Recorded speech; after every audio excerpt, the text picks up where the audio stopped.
Secara substantif, kenapa kemudian kita menolak draft ini? Yang pertama adalah ada pasal yang memberikan larangan pada media investigatif.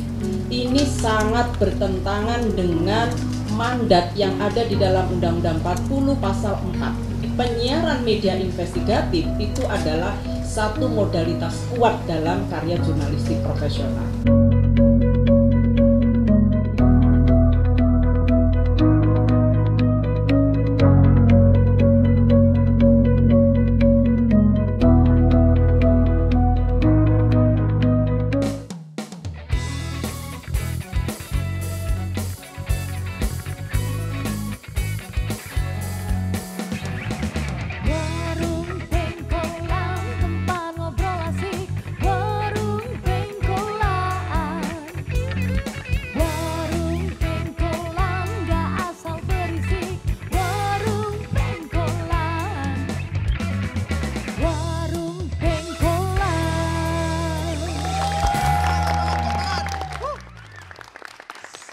Warahmatullahi wabarakatuh.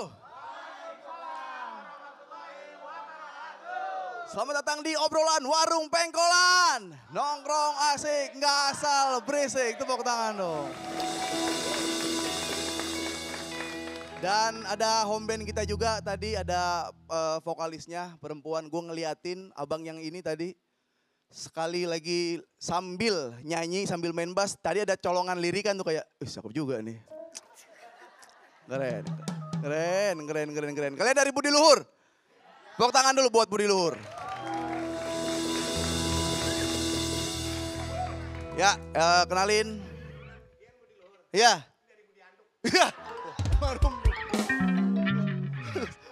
Bagus, bantuin. Nah, tema kali ini agak berat nih. Revisi UU tentang penyiaran. Berat nih memang. Karena pers tuh dan jurnalis menganggap kalau ini bakal melemahkan pers. Karena nanti bakal ada larangan investigasi eksklusif. Jadi tuh kayak dianggap, wah ini mau menutup kasus korupsi ini biar gak ketahuan. Karena kalau ada investigasi eksklusif, kita semua jadi tahu masalahnya apa, uangnya dari mana dan dibawa kemana. Ya kan, tiba-tiba ada koruptor kita samperin, ditanya duit dari mana, dibawa kemana, terus buat apa aja. Kalau itu udah gak boleh, bakalan aneh. Misalkan ada koruptor di sini tiba-tiba ditanyanya nggak boleh seperti itu, pasti aneh. Nah ada koruptor tersangka, masa ditanya kayak, Pak, prediksi timnas lawan Irak menang mana Pak? Kan Pak, hari ini Fadil Jaidi kontennya udah upload belum Pak? Kayak gitu. Atau Pak, dua kata lucu Pak, dua kata lucu. Susah gitu. Dan bahkan breaking news, biasanya kalau kita lagi seru-seru nonton TV, tiba-tiba iklan ada breaking news, itu laporannya kan tentang, wah ada kasus korupsi, koruptor ketangkep. Ntar kayak gitu udah gak ada lagi. Breaking news adanya tuh tentang TikTok orang mandi lumpur ntar. Ya.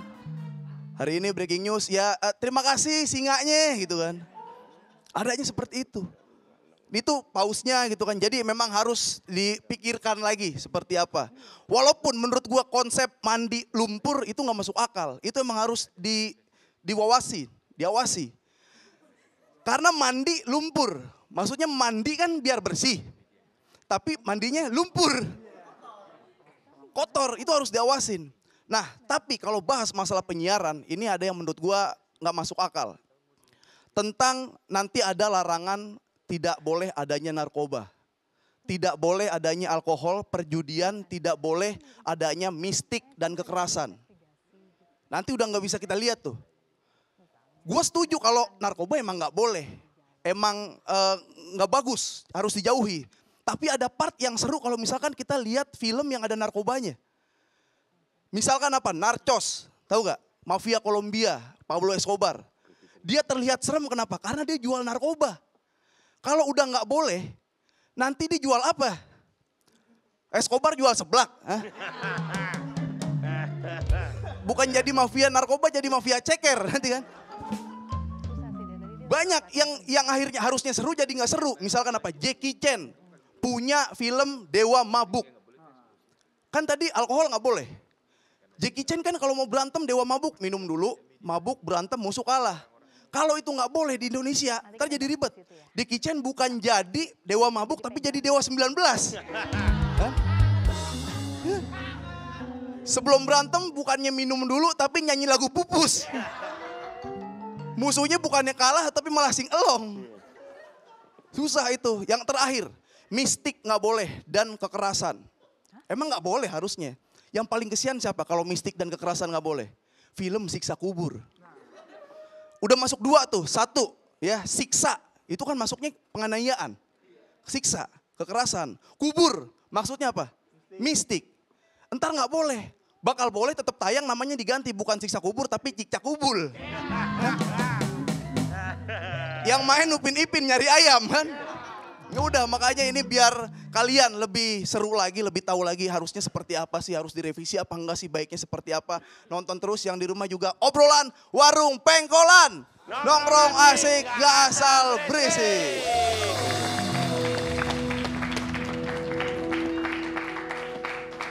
Break. Enggak, ini apa mulanya? Apa mulanya begini? Abis demo.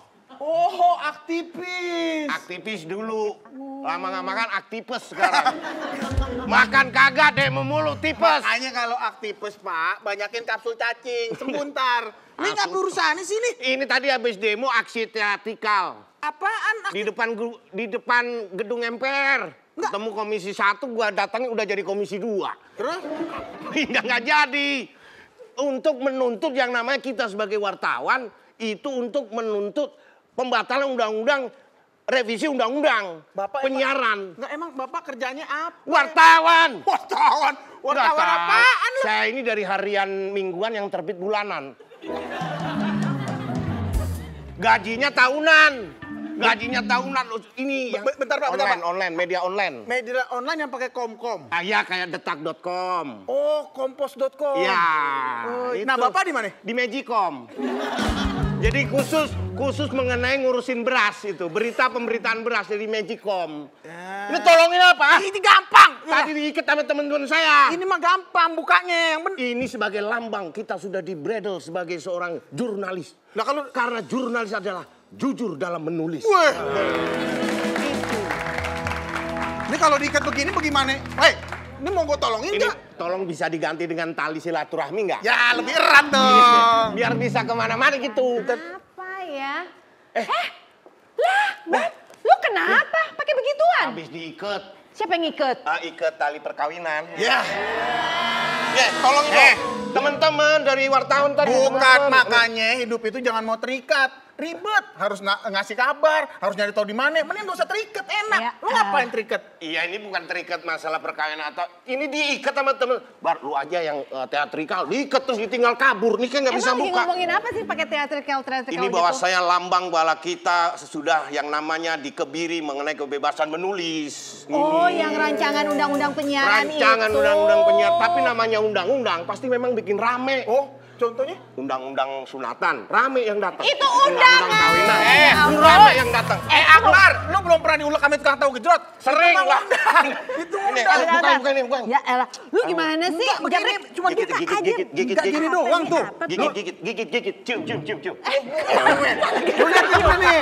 Nih, bentar. Apa? Ini kalau ngomongin rancangan undang-undang Apa? penyiaran nih ya, daripada nih kita kan semua punya perspektif masing-masing. Iya. Belum tahu apapun tentang isinya, lalu kita juga kan orang lapangan nggak ngerti nggak paham. sebenarnya di dalamnya kayak gimana. Mendingan ngundang yang ngerti. Siapa? Ada nih. Siapa nih? Namanya Pak Paulus Triagung. Kalau nggak dipanggil siapa ya?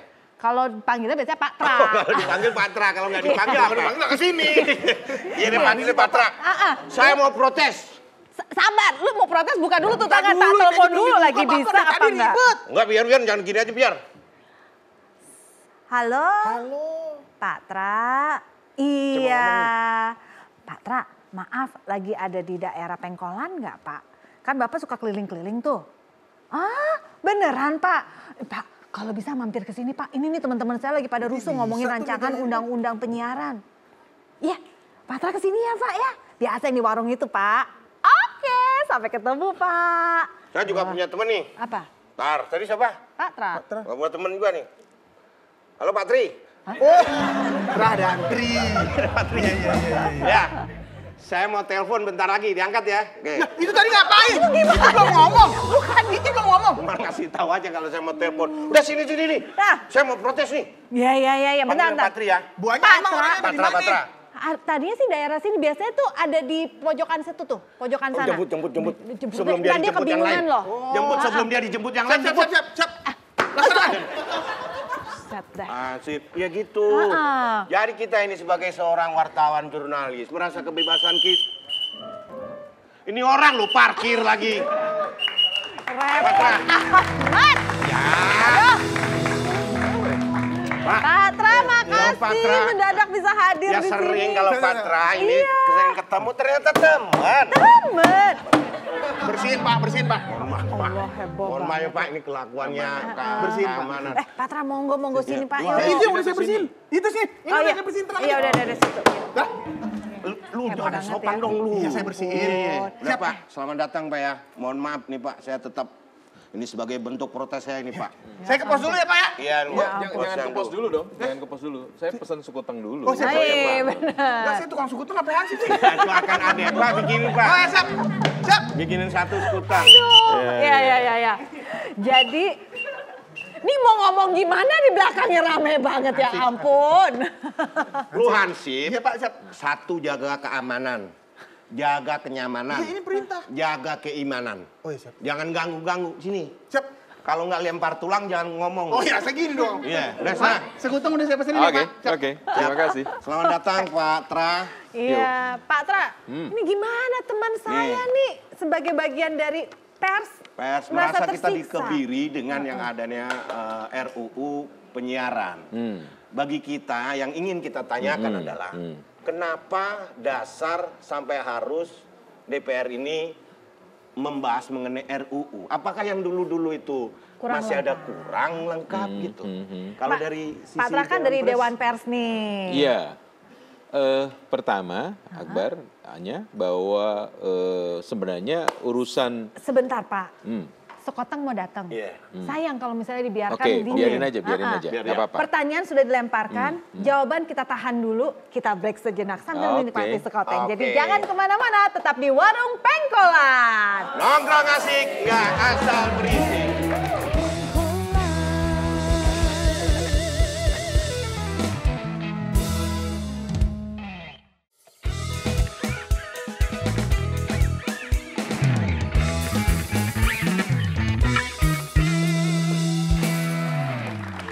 Yang sudah tidak sabar, yang ikut huru hara mendengar rancangan undang-undang penyiaran, daripada repot di luar sana, bicara sendiri-sendiri tanpa ada kejelasan, kita mengundang nih beberapa yang hadir di Warung Pengkolan untuk bisa membahas secara detail, at least tidak salah paham.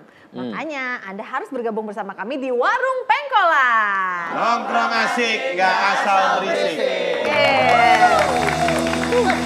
Di Warung Pengkolan. Orang ganteng namanya Bang Tatang. Oke. Ini dia namanya Sekuteng yang udah datang. Pak. Terima kasih. Thank you, break. Permisi balik lagi. Ini mantep Pak, jahitnya pakai kita yang pakai jahit langkung yang ini. Serem dong. Nih, banyak yang nanya nih, Nyak. Iya. Yang hadir siapa? Aduh, ini nih perwakilan dari Dewan Pers ya, Bapak Paulus Tri Agung Kristanto. Kita mah kenalnya dengan Pak Tra. Patra. Ya. Patra. Karena memang itu kode ya, kalau di dunia Iya. jurnalistik tuh kode Betul. nulis ya Pak ya. Benar. Inisial nyebutnya, tapi saya lebih suka nyebutnya ini untung. Ya, kalau siapa. Pak, Iya. Karena dari situ aku untung. Bapak jangan lucu-lucu ntar geser saya. Nah, balik lagi ke Iya, tadi Pak. iya. Rancangan Mengenai undang-undang. kan dalam Undang. istilah-istilah wartawan, dunia pemberitaan, dunia TV gitu ya. Media massa elektronik, ada yang namanya penyiaran, ada yang namanya jurnalistik. Iya. Nah, Bapak bisa nggak jelaskan kepada kita ini apa sih jurnalistik, apa sih penyiaran, kemudian ada yang Oke. namanya Dewan Pers, ada yang namanya undang-undang penyiaran. Iya. Nah, Ada KPI, ada apa Ya, aja gini, Pak. gitu loh Ada di sini. KPI, ada KIP juga. nah KIP ini mana ya? Komisi Informasi Publik. Oh, Ada juga. bedanya sama KPI? Oke, dibalik panjang nanti. nih jabarannya. Oke, Oke, panjang aja. sambil. Tapi gini, sebenarnya Dewan Pers atau kegiatan jurnalistik ini secara langsung maupun tidak langsung tidak ada urusannya dengan RUU penyiaran sebenarnya. Sebenarnya Oke. menjadi berurusan ketika di dalam RUU penyiaran ini masuk ke ranahnya jurnalistik gitu. Apa sih bedanya antara penyiaran dan jurnalistik? Penyiaran itu adalah semua kegiatan penyebaran informasi yang menggunakan atau aktivitas yang menggunakan kemudian ada saluran ada frekuensi gitu. Oke. Nah, di dalam penyiaran itu ada dua produk gampangnya. Ada dua produk. Oke. Ya, di dalam penyiaran ada produk yang non jurnalistik, ada yang produk jurnalistik. Oke. Nah, misalnya nih di TVRI ada Dendang ya, Dendang kan? Gendang, Pak. Gendang. Oh, Gendang. Gendang cerita tentang musik dangdut. Konser dangdut. Ya, dangdut. Nah, di Gendang itu adalah ketika kemudian disiarkan, tampil di TVRI, itulah produk penyiaran. Penyiaran. Nah, produk penyiaran, ya. Tetapi dia bukan produk jurnalistik. Oke. Menjadi produk jurnalistik ketika Akbar tadi kemudian meliput Gendang, kemudian memberitakannya di TVRI, kemudian ada konfirmasi dan sebagainya, itu kemudian menjadi produk jurnalistik. Oke. Kalau di Gendang tadi ada penyanyinya misalnya dianggap kurang serono gitu, atau kurang serono, jadi maunya serono. Jadi Maksudnya serono, goyangannya gitu. hot lah, hot. Jadi kurang serono, kemudian dilaporkan ke KPI. Oke. Gitu. Tapi berita yang dibuat oleh Akbar, ada misalnya salah menyebut dan kemudian menimbulkan persoalan, ada pelanggaran etika, mengadunya ke Dewan Pers. Gitu. Jadi beda gitu. Nah, ketika RUU penyiaran ini masuk ke ranah jurnalistik, termasuk yang di pasal 50B misalnya menyatakan bahwa investigasi eksklusif itu harus melapor kepada KPI, kemudian ada pelanggaran kesalahan-kesalahan jurnalistik yang berbau etika jurnalistik dilaporkan diselesaikan oleh KPI. Nah, itu baru masuk ke ranah Dewan Pers harusnya, bukan ranahnya penyiaran. Jadi beda antara penyiaran dan apa yang menjadi ranah jurnalistik. Gitu. Oh, jadi intinya kalau yang kegiatan misalnya TVRI, silakan Pak, monggo. Sekalian Bapak konten mukbang. Gimana? Nah, jadi pemahamannya gimana? Jadi pemahamannya adalah bahwasanya kalau misal Dendang nih ditayangkan di TVRI ini adalah penyiaran. Kalau ada wartawan memberitakan ada kegiatan Dendang, nah ini masuknya jurnalistik. Kalau di sini misal ada hal-hal yang seronok, itu masuknya penyiaran. Penyiaran. KPI, Komisi Penyiaran. Ini nulisnya salah, Dewan Pers. Diadukan ke Dewan Pers. Bedanya konsekuensi antara Dewan Pers dan ini tadi apa, Pak? Kalau Komisi Penyiaran selama ini misalnya kemudian dia bisa melarang itu disiarkan lagi gitu atau dihentikan. Kita pernah punya beberapa kasus gitu. Sementara kalau di Dewan Pers, maka kemudian biasanya kalau ada kesalahan etika, maka ada proses misalnya hak jawab. Ya, misalnya tadi Akbar menuliskan penyanyi di Gendang tadi itu salah namanya. Dia protes nih gitu. Kemudian hak jawabnya dimuat dengan namanya dibenarkan. Gitu. Tapi Pak Tra boleh nanya nggak, dari pandangan Dewan Pers dengan adanya revisi rancangan undang-undang penyiaran ini ada sesuatu yang perlu diperhatikan karena ini bikin orang tuh kerasa kayak emang yang sekarang aja kurang apa sampai mesti diutak-atik lagi gitu. Apalagi nongolnya berbarengan dengan RUU berbagai macam yang lain ya. Ada RUU Kepolisian, RUU TNI, ada RUU Mahkamah Konstitusi, jadi banyak sekali ya. Apakah masih kurang? Dari sisi sebagai seorang yang menikmati penyiaran, mungkin ada banyak hal yang dalam perkembangan dalam dunia penyiaran yang belum diatur oleh Undang-Undang Nomor 32 Tahun 2002 dulu tentang penyiaran. Ada banyak hal yang belum diatur terkait dengan sekarang frekuensi digital dan sebagainya, kan ada yang harus diatur lagi. Itu penting. Tetapi kemudian kenapa Dewan Pers dan masyarakat pers bergiat gitu atau bergejolak? Ya karena tadi janganlah masuk kepada ranah-ranah yang mestinya bukan ranahnya penyiaran gitu. Tapi ini ranahnya sudah ada Undang-Undang Pers nomor 40 tahun 1999 gitu yang menjadi terkesannya menjadi tumpang tindih Mestinya nih hanya Akbar. Mestinya di pemerintah ini kan banyak orang pinter ya. Di DPR juga banyak orang pinter. Mestinya sekarang ada artificial intelligence, ada kecerdasan buatan. Masukkan semua undang-undang yang sudah dibuat, semua peraturan yang sudah dibuat. Kemudian ketika mau membuat satu peraturan atau draft RUU gitu, maka kemudian artificial intelligence-nya, kecerdasan buatnya akan mengatur mana yang tabrakan, mana dan sebagainya. Kan enak banget itu. Iya, klik gitu udah langsung yang tumpang tindih ketahuan. Nggak tahu nama programnya apa kali yang ini. Pakai CapCut bisa ya? Ya mungkin belum dibikin gitu. Itu kan harusnya bisa dilakukan itu sehingga benar. teknologi itu membantu kita. Nah, di RUU penyiaran ini kan juga bicara tentang teknologi. Iya, betul. Ya, jadi itu yang juga selama ini mungkin belum sepenuhnya diatur dalam undang-undang penyiaran. Yaitu silahkan aja kalau mau dibenahi. Misalnya kemudian kita kenal juga misalnya OTT, model siaran OTT. Kan belum diatur juga kan. Ya beberapa hal perkembangan teknologi dalam penyiaran yang belum terwadahi itu silahkan aja diatur. Tetapi ketika kemudian masuk tumpang tindih dengan undang-undang penyiaran ya kita mesti bicara. Oke. Salah satu yang saya ingin tahu dari teman-teman jurnalistik tuh bagian mana yang bikin geram gitu loh. Ada beberapa pasal poin Pak yang kira-kira akan yang pertama di undang RUU penyiaran ini sama sekali tidak menyebutkan konsiderannya dalam undang-undang pers. Kenapa? Padahal tadi saya ceritakan di penyiaran itu ada produk jurnalistik, ada produk pers dan ada non pers atau non jurnalistik. Ya mestinya dimasukkanlah undang-undang pers supaya menjadi pengingat. Kan ada menimbang, mengingat dan sebagainya, memperhatikan dan sebagainya. Itu kan bisa masukkan supaya kita mengingat semua gitu. Yang kedua, pasal-pasal yang terkait dengan kewenangan Dewan Pers.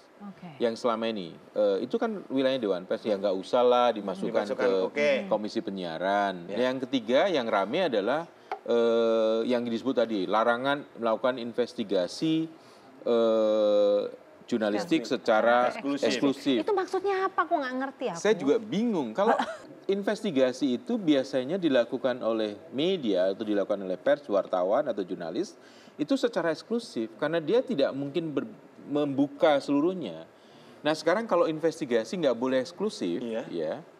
Terus mesti ngasih tahu KPI, ya kenapa nggak sekalian aja yang mau diinvestigasi dikasih tahu juga. Lu mau tak investigasi loh gitu. Nanti kita kasih tahu Akbar, kita kasih tahu semuanya.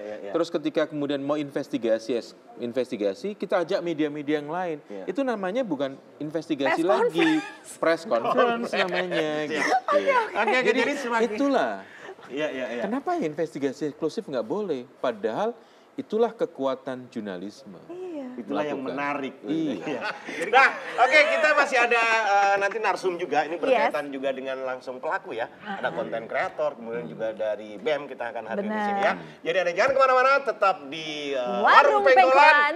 Ngobrol asik, nggak asal berisik.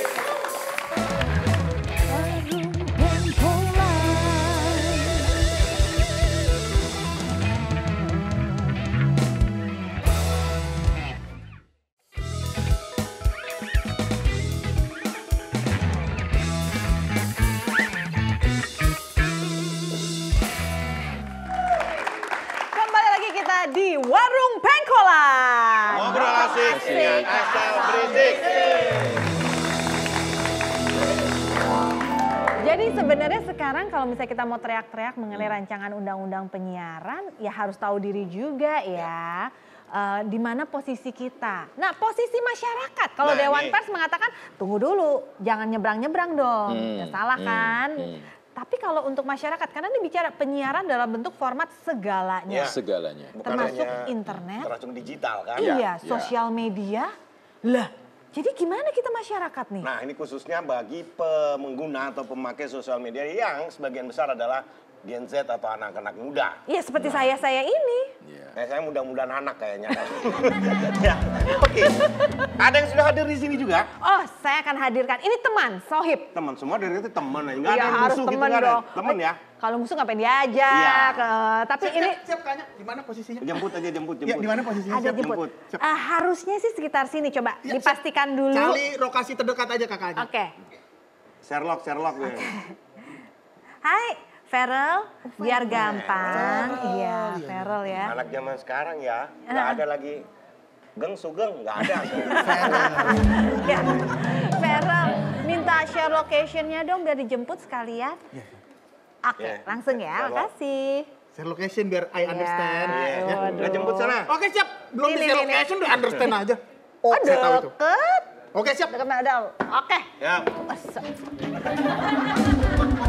Nyampe. Nah, nih, nah Pak kembali lagi ke, kabarnya ini masih akan terus godok terus Atau udah tinggal ketuk palu? Kan banyak protes dari masyarakat, demo di mana-mana. Jadi RUU ini sebagai sebuah rancangan undang-undang inisiatif DPR sudah masuk ke Badan Legislasi DPR, Badan Legislasi, dan informasi yang kita terima bahwa Badan Legislasi DPR sejumlah fraksi mengatakan bahwa udahlah jangan dibahas-bahas dulu lah, tunda dulu lah gitu lah.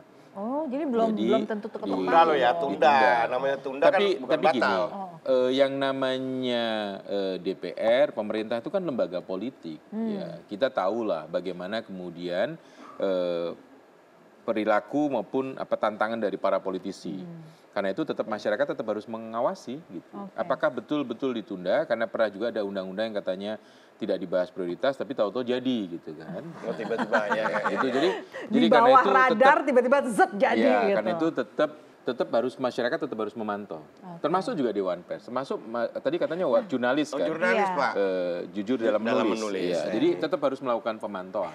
Tapi sebenarnya saya tuh bertanya-tanya deh ya, karena ini masyarakat awam kan suka pada bingung gitu. Sebenarnya kalau sampai ini disahkan, lalu apa efeknya buat kita? Apa negativity yang akan diterima oleh masyarakat? Apakah otomatis kita akan melihat berita sesuai dengan saringan dari pemerintah saja?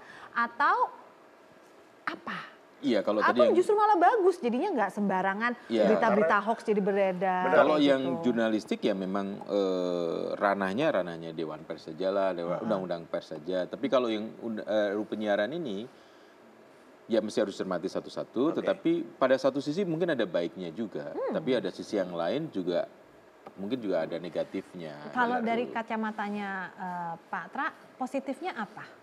Positifnya karena kita punya aturan terkait dengan banyak perkembangan dalam Digital. masyarakat, iya. Tapi negatifnya pasti akan memunculkan kegaduhan Karena dan akan sulit untuk mengaturnya, gitu. Karena misalnya dalam RUU penyiaran ini disebutkan bahwa isi siaran itu adalah produksi lembaga penyiaran.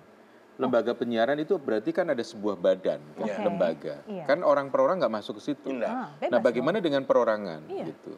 Ya, tentu akan menimbulkan persoalan. Dan saya dengar memang pemerintah khususnya Kementerian Komunikasi dan Informatika menyatakan sedang menyiapkan juga yang namanya Dewan Media Sosial. Gitu. Ini rame lagi nanti pasti. Wah itu nyentuh langsung Iya, itu. iya. Jadi itu akan banyak nyangkut. dewan ya lama-lama ya.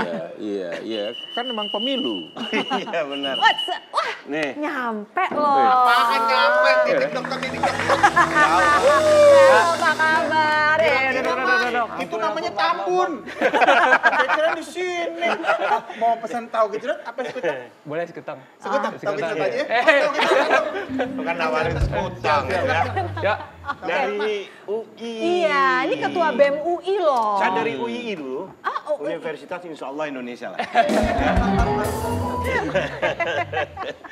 Oke. Mas Ferel. Mas Ferel. Ferel, Oke. nama belakang kamu apa? Uziel. Uzil, susah ya namanya. Sekarang ya bener deh. Dia suka ngudain orang. Usil ya. Oke, ini lagi asik ngobrol nih Dal, mengenai draft RUU penyiaran ya. Iya. Udah denger juga kan? Sudah. Nah, ini dari kacamata kamu sendiri ya, sebagai generasi muda, sebagai mahasiswa lah. Iya. Bagaimana menurut kamu dengan aturan atau terbitnya nanti undang-undang penyiaran yang baru hasil dari RUU? Kabar undang-undang gembira atau kabar mengkhawatirkan?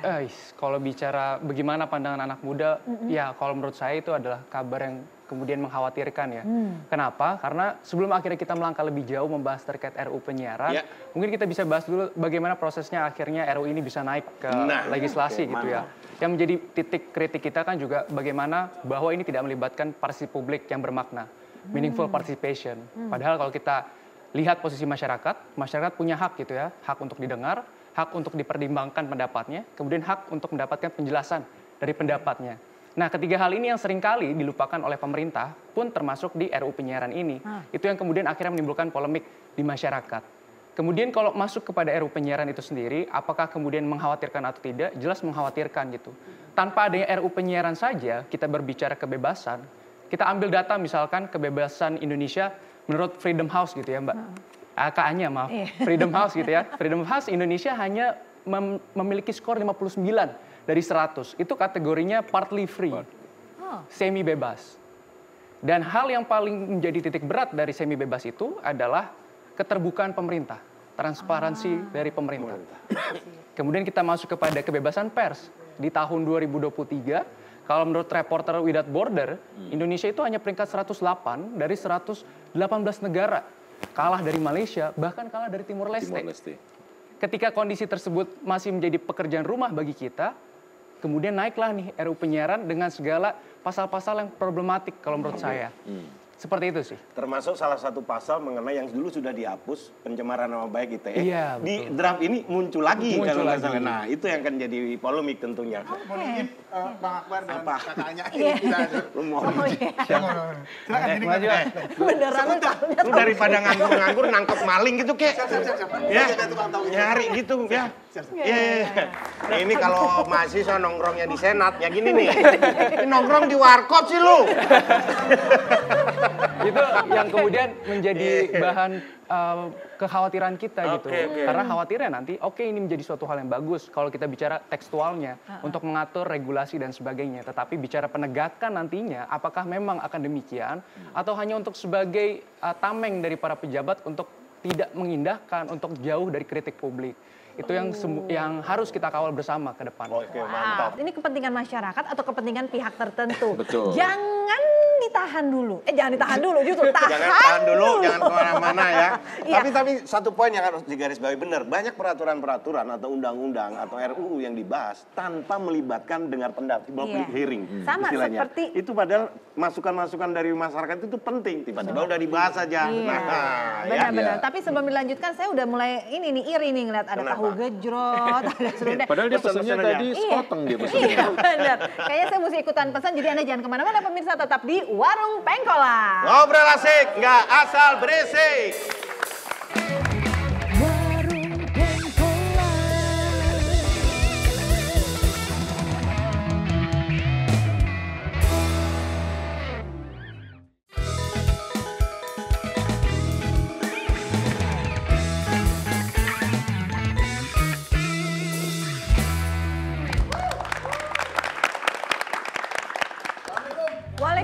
Waalaikumsalam. Ya, ini ada Bang Barel, ada Makin penuh ya ini. Makin penuh aja warung Kayaknya kita kalau di terlalu sini. penuh kita pindah gimana nih? Jangan dong, sini aja dong.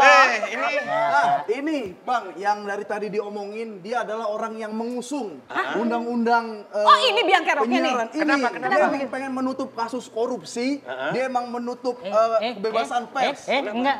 Ini orangnya. Tadi yang komisi 1 enggak datang. Begitu. Diganti saya. Kayaknya sih takut ya. Kayaknya sih nggak berani menyuarakan apa gitu. Ini kebetulan juga dari komisi, Pak. Oh, komisi Iya, apa dia nih? suka lewat dari Mangga Besar, komisi kok. sopan ya. Ini kan sopan. Iya. Ini jadi teman saya, konten kreator. Konten kreator. Banget Tepuk tangan dong. Dia pengen mengeluhkan keluh kesahnya, Pak, konten kreator nih sebentar lagi pengen dibatasi, katanya gitu. Ini dia lebih ke kontennya apa? Lebih ke horor atau apa konten? Dia ada mistis nih. Dia review jenglot, Pak. Jenglot. Iya. Oh, ini masuk ntar kan masuk di RUU. Iya.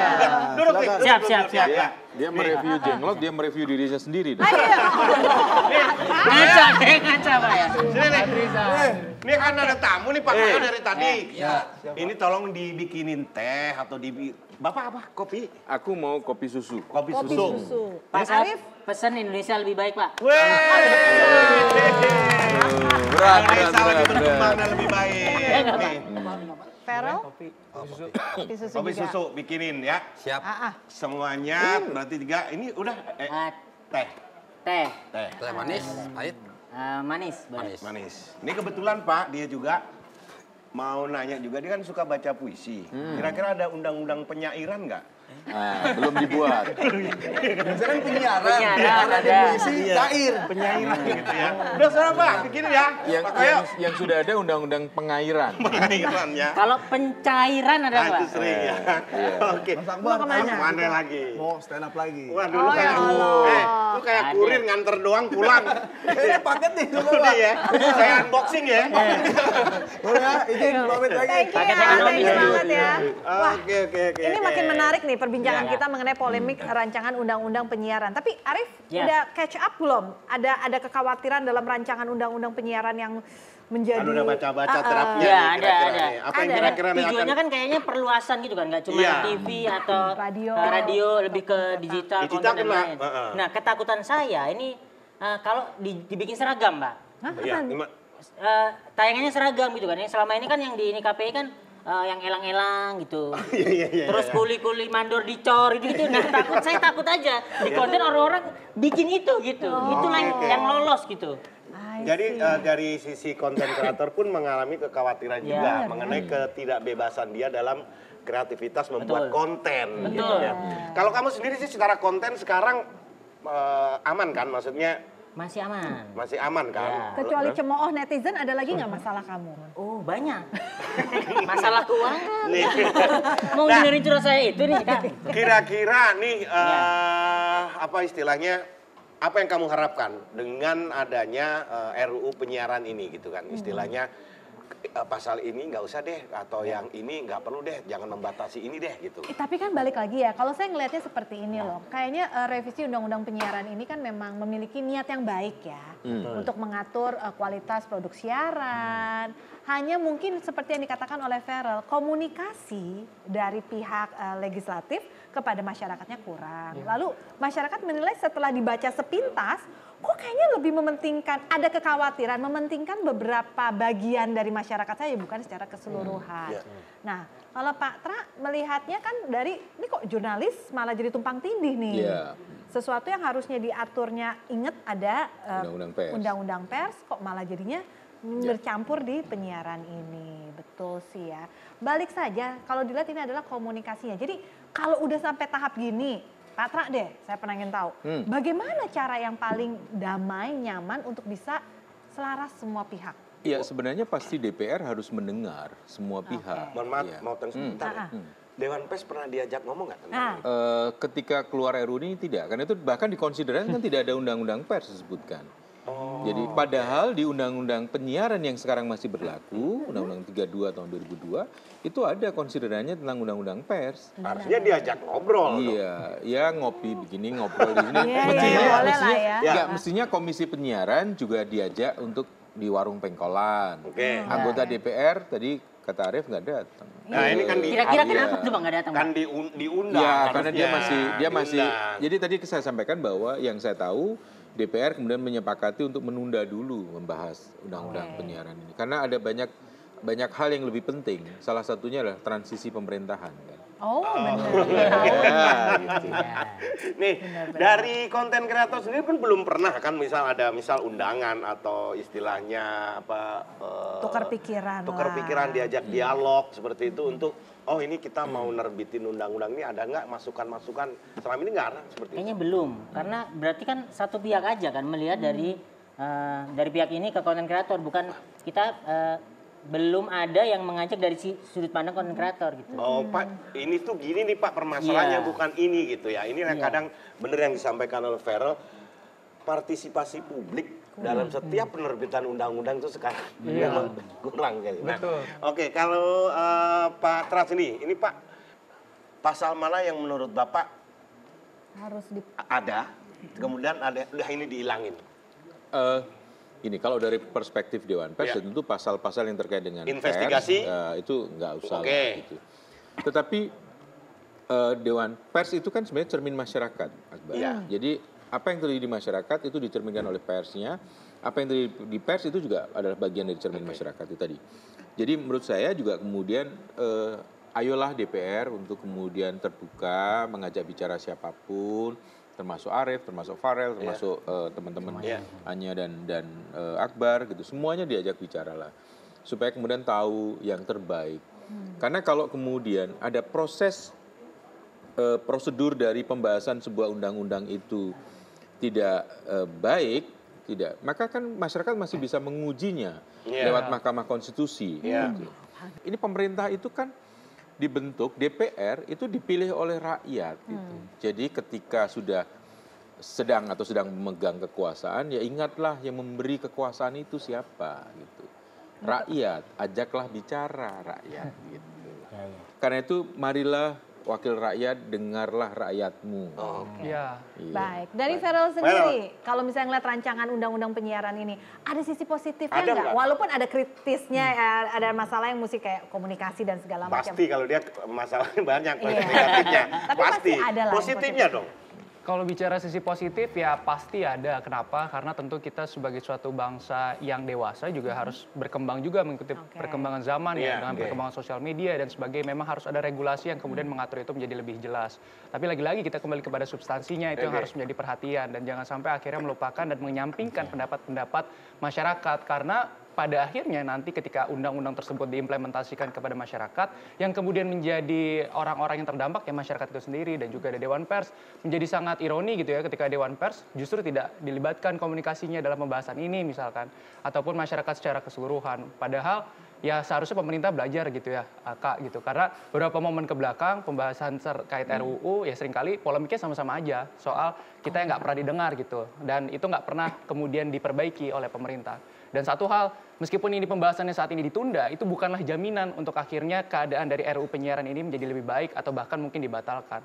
Jangan sampai akhirnya ditundanya pembahasan ini hanya sekedar untuk menenangkan publik belaka gitu. Kita harus mengawal pasti, jangan sampai ada hal-hal lain yang kemudian disusupi dalam RUU penyiaran ini yang kemudian pada akhirnya dapat juga mengekang gitu ya kebebasan kita dalam berpendapat nantinya. Oke, mantap. Ini teman-teman di sini juga pasti pengen nanya kan. Nah, tapi sabar. Kita break dulu. Sekutengnya udah mulai nggak panas lagi soalnya kita ngobrol nih. Jadi nanti kita kasih kesempatan teman-teman dari Budi Luhur ini untuk nanya ya kepada narasumber terserah mau nanya siapa dari 1, 2, 3. Jangan yang itu, ya problemnya udah banyak ya. Jadi mencahin masalahnya dia sendiri aja susah ya. Jadi yang 3 ini aja ya. Jangan kemana-mana, tetap di Warung Pengkolan. Nongkrong asik. Nggak asal berisik.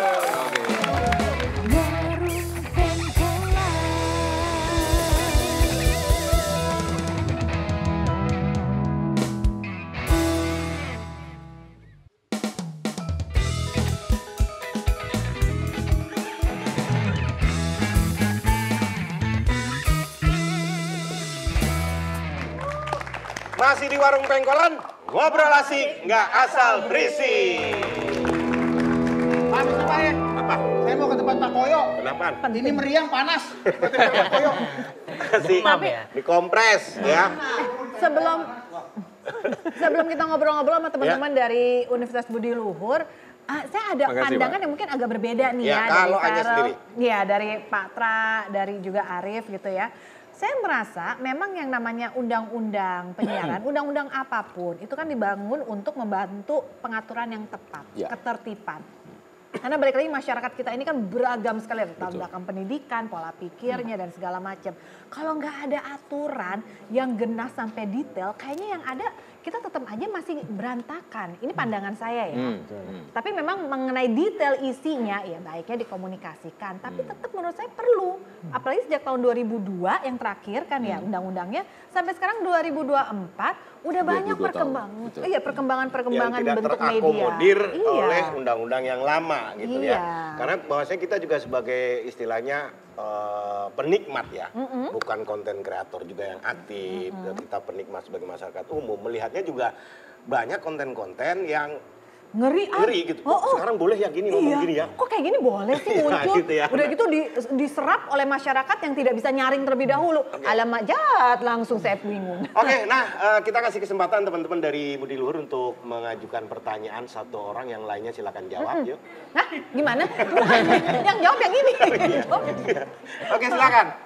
Nama saya Stefan Hermawan dari Universitas Budi Luhur, jurusan saya akuntansi. Saya ingin bertanya, sebelum polemik revisi penyiaran ini, kita kan sudah bergelut dengan konten maupun berita hoaks yang banyak ditemukan di platform penyiaran digital seperti sekarang. Bagaimana Bapak dan kakak-kakak sekalian bisa bersinergi untuk melenyapkan konten-konten seperti itu?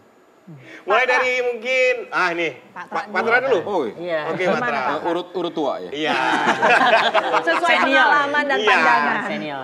Jadi Stefan memang ada problem dengan edukasi masyarakat kita terkait dengan konten maupun terkait dengan produk-produk digital ya. Itu harus diakui karena itu bagaimana cara melakukan menepis yang namanya hoax dan sebagainya.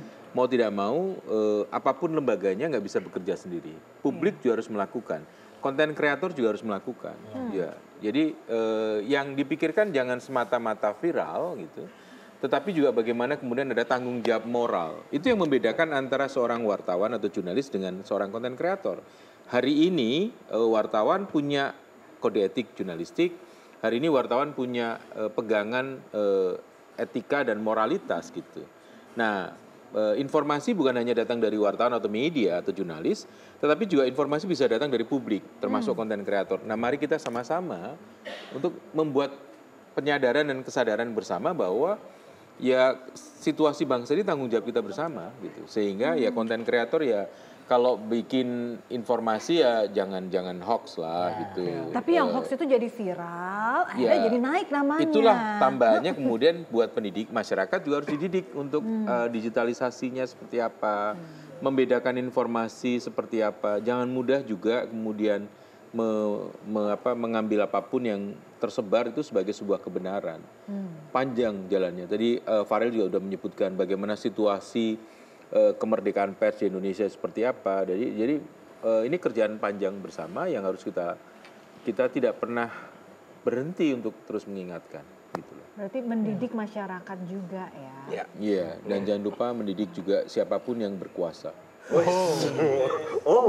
Karena gini, Anya, Akbar, kalaupun misalnya masyarakat, termasuk mahasiswa, konten kreator dan media itu kemudian melakukan kritik pada pemerintah, pada DPR dan sebagainya, itu bukan karena kita benci pada mereka, tapi karena kita sayang pada mereka. Kita mengingatkan supaya jangan sampai kemudian makin banyak lagi wakil kita atau kemudian pimpinan kita yang terjerat kasus-kasus korupsi tadi misalnya. Karena itu kita mengingatkan, ada potensi-potensi penyimpangan di situ yang jangan sampai kemudian mereka terjebak karena mereka sudah kita pilih. Kita sayang sama mereka gitu. Jadi kalau mengingatkan itu karena sayang. Dilihatnya begitu. Kenapa kamu sering ngingetin aku apa? Untuk makan minum. Itu bukan karena sayang itu ya, karena lu amnesia aja. Nah, ada yang ingin ditambahkan satu poin dari yang disampaikan oleh Pak Tra tadi bahwasanya kalau tidak mau dibatasin, ya tahu batasan sendiri. Iya, itu saring ya. diri sendiri. Saring diri sendiri. Nah kalau orang kayak Vero mah enak, tahu dia edukasinya jelas, latar belakang pendidikannya jelas, bisa ngerti. Tapi kan nggak semua masyarakat kan seperti dirimu. Kalau Vero memandangnya gimana? Iya, memang betul ini harus menjadi suatu kerjasama dari semua pihak yang ada ya. Bukan hanya kita sebagai masyarakat yang terdampak, juga memang harus dari pemerintah gitu. Trias politika yang ada, lembaga eksekutif, yudikatif, dan juga legislatif harus punya semangat pertanggungjawaban yang sama. Pun begitu masyarakat harus punya rasa pertanggungjawaban dalam artian dengan kita memasuki fase citizen journalism, di mana setiap orang bisa menjadi jurnalis, bahkan kita di pinggir jalan modal HP dan internet kita bisa jadi jurnalis. Harus disertai tanggung jawab memang untuk menghadirkan informasi-informasi yang juga kredibel dan dapat dipertanggungjawabkan. Karena itu menjadi suatu hal yang penting, jangan hanya kita mengandalkan ataupun berharap kepada para pemangku kepentingan membuat kebijakan yang berpihak kepada rakyat, rakyat pun juga akhirnya jangan terlena atas kebebasan yang diberikan. Sehingga kalau itu memang bisa kita wujudkan bersama, rasanya kebebasan pers, kebebasan berpendapat dapat kita wujudkan di negara kita ini, seperti itu. Oke. Waduh, bisa lihat nih berapa tahun ke depan nyoblos Feral. Oke, kalau menurut Arif nggak harus sebagus itu juga. Nggak bisa. Lebih tepatnya saya nggak bisa seperti itu. Saya nggak bisa.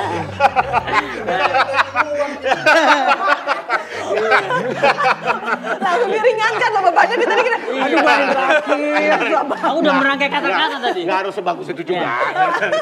Nggak, tapi intinya apa yang ingin Arif sampaikan berkaitan dengan bagaimana sinergi ini antara ini kan dari sudut pandang konten kreator ya. Iya betul. Kalau dari aku sih kita nggak bisa mengontrol banyak orang. Yang kita bisa adalah riset kalau bikin konten sama cari tahu apa nih. Untuk berita hoax itu kalau dari aku sih akan mengedukasi sekitarku dari orang tua. Karena kan penyebaran hoax itu dari grup bapak-bapak sampai ibu-ibu yang enggan membaca itu. Jadi akan edukasi orang-orang sekitarku yang kayaknya tidak begitu mencari tahu gitu sih. Kalau Arif sendiri, filter apa yang diterapkan ke Arif kalau bikin konten? Saya nggak akan bikin konten yang isinya ini, tampilannya ini, ngomongnya ini. Kalau filter Arif sendiri, apa? Agama tuh nggak mungkin udah. Agama tuh berbau apapun agama. mau lucu kayak mau enggak, Bang. Anda menjauh itu. Agama itu enggak, agama judi online itu enggak. Itu melanggar hukum. Iya kan ada kan beberapa masih bikin konten-konten seperti itu ya. Gitu. Jadi intinya yang disampaikan tadi, punyalah filter diri sendiri sebagai konten kreator untuk agar kalau nggak mau dibatasi ya punya batasan sendiri ya. Betul. Sinergi tadi luar biasa juga, dan juga usul dari apa yang disampaikan oleh Vera mengenai tolong libatkan kita sebagai publik dalam pembahasan apapun. Iya. Saya pengen dipuji juga nih berdua nih. Iya.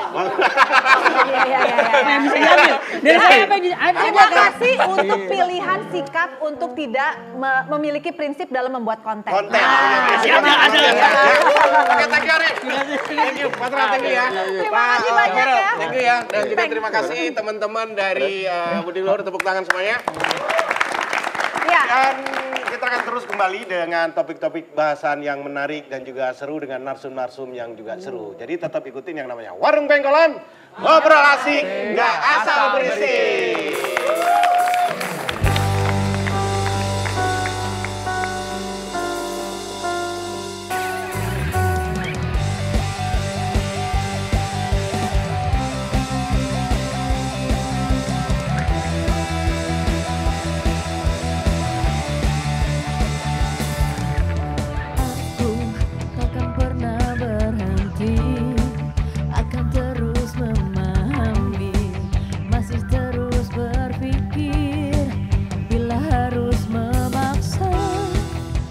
Berdarah untukmu, apapun itu asal coba mendengar.